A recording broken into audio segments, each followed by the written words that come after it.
یہ موسیٰ علیہ السلام کا معجزہ تھا کہ اللہ تعالیٰ نے موسیٰ علیہ السلام کے معجزے سے پتھر سے پانی پیدا فرمایا۔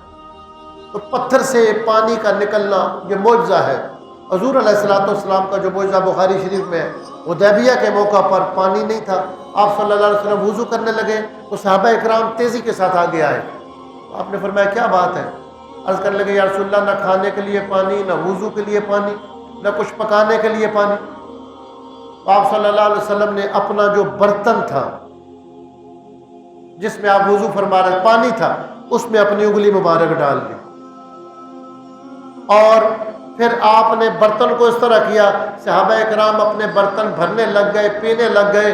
1500 بندوں نے وضو کر لیا، پانی پی لیا، اور سرکار کے برتن میں اسی طرح موجود تھا۔